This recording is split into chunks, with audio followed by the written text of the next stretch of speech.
Chapter 19. I think she just flew off. Infernus finished telling his story to Amber. The two retreated to a secluded part of the city just beyond the northern gardens. I see. Amber nodded thoughtfully. She thought for a long moment as she watched the young Infernus fiddle with the yellow rose between his black claws. I think I know what's going on with Stella. You do? Infernus turned to look at her, nearly dropping the rose in the process. Amber nodded. There's something you need to know about her first. I'm listening. Infernus sat still and put all his attention on the pink dragoness. Okay, here's the deal.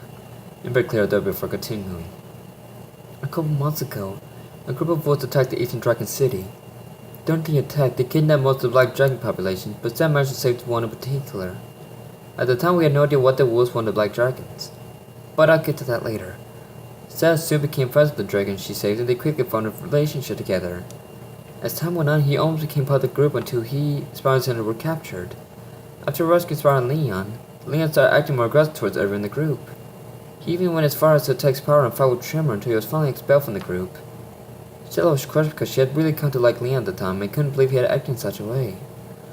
But not long after, Tremor was nearly killed and Stella was kidnapped by Dark Master's forces. She was reunited with Leon from what she told us, only to find out he had been working with Dark Master from the very beginning. Really? Infernus exclaimed, causing Ember to join surprise. The pink dragoness nodded. The attack on the Dragon City, his rescue by Stella, the attack on Warfing with Dark Master and Titanus, the capture of Spyro and Cinder, the attempted murder on Tremor, it was all his doing. He even tried to corrupt Stella to turn against us. Amber shook her head. How she was able to resist and break his spell, I'll never know. Cinder has told us horrible stories about how powerful Dark Master's magic is. That bastard! Infernus stamped upon to the ground, outraged at what he was hearing. How could he do such a thing to her? The air in Infernus seemed to assist from the intense heat radiating off his body. Calm down there, hot stuff. Amber placed upon the young dragon's shoulder to calm him down. Believe me, we are just as furious as you are. Maybe even more so. But being guardians, we have to keep our heads cool when our champions aren't. But I'm not a guardian. Infernus pointed out, his eyes seeming to glow white-hot with anger. No, you're not, Amber replied. But being level-headed is a trait that I think Zed would admire in you. Oh. Infernus immediately calmed down and relaxed his muscles. But the anger still resided deep inside his heart. He had never even met this dragon, Leon, but already he wished him dead. It was a feeling that secretly made him uncomfortable. I think the problem is that Stella's worried that she may be rushing to relate too fast with you. I know it sounds trivial and stupid, but she's most likely afraid of being hurt again. I hope you understand that. I do. Infernus nodded sadly. But I do like her a lot. And I'd never, ever do anything like that to her. Not intentionally. Amber giggled. You've been hanging around with Tremor a little, I see. Infernus flushed slightly. The time he had spent talking with the Earth Dragon, he earned quite a bit of valuable knowledge. Kenneth told us he said the same thing to her once. Infernus only continued to blush sheepishly. Amber laughed and gave the young dragon a playful shove with the shoulder. Hey, cheer up. Stella's not gone from you. She's just a bit confused right now. That she can't overcome. Just continue being herself around her, she'll eventually come around. Really? Infernus glanced at her out the corner of her eye. Well, I don't like to make promises that I can't keep. Amber tapped her chin with the tail and she looked up at the clouds drifting by overhead. But if I know Stella, she won't disappoint. Thank you, Amber. Infernus almost started to cry again, but with relief rather than sorrow. Hey, any friend of Stella's is a friend of mine until proven otherwise. Amber smirked. She leaned over and gave the young dragon a bump with her nose muzzle and planted a small kiss on his cheek. Infernus' heart jumped as well as his temperature. Amber giggled when she saw his embarrassed look. You're a nice guy, Infernus. I think Stella would be very lucky to have you. You're a real sweetheart. Thank you. Infernus moaned, trying to hide his bashfulness. After a moment, he thought of something and topped to his feet. Amber, could you come with me for a minute? Please? Sure. Amber nodded, taken aback by his sudden energy. She got up and followed after the red dragon as he led her through the city to his own pavilion. They ducked inside and immediately Amber felt the intense heat within the room. She remembered her younger days when her elder and mentor Marla had made a habit of keeping Amber's living quarters at a constant high, dry temperature. It was always important for fire dragons, when coming around to their breeding age, to have perfect skin to attract their mates. Dragons rarely shed it after their teenage years. When reaching sexual maturity, they would shed the hatching scales and form the new, thicker, stronger sub-adult scales. There was also a critical time in their life when infection could be inflicted upon them if they didn't keep their new scales cleaned constantly. Amber breathed in a deep, smoky smell of coal burning and sighed deeply. She watched as the furnace walked over the fireplace where the coal was burning bright.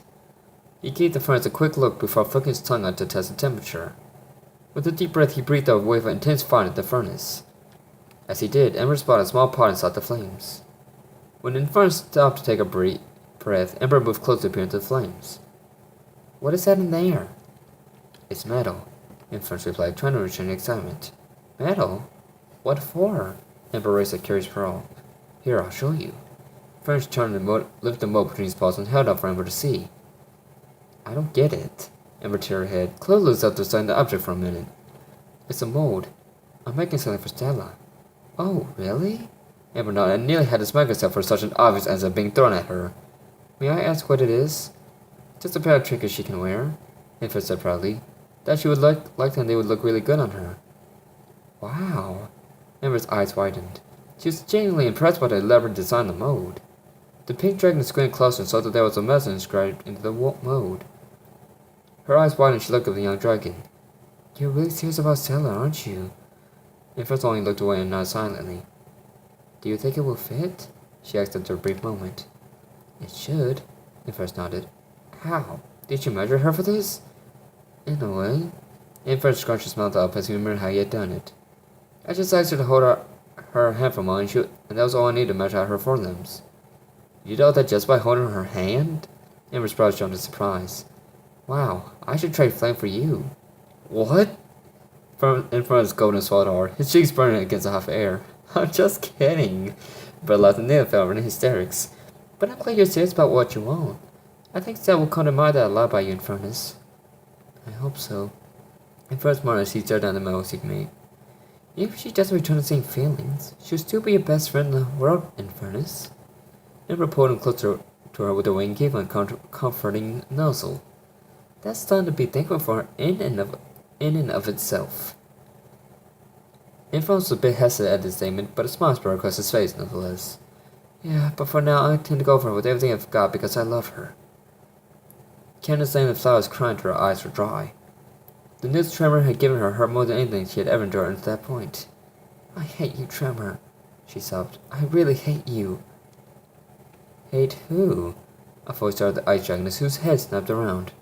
The day before was a young grey-blue dragoness. Pink spines lined her back and her face was lined with 4 thick horns. The color of her breast scales almost matched Cinder's eyes, and she wore a violet ring around her left foreleg and horn. Who are you? Candace almost hissed defensively, but the dragon didn't seem fazed by her reply. Oh, I'm sorry. I should introduce myself.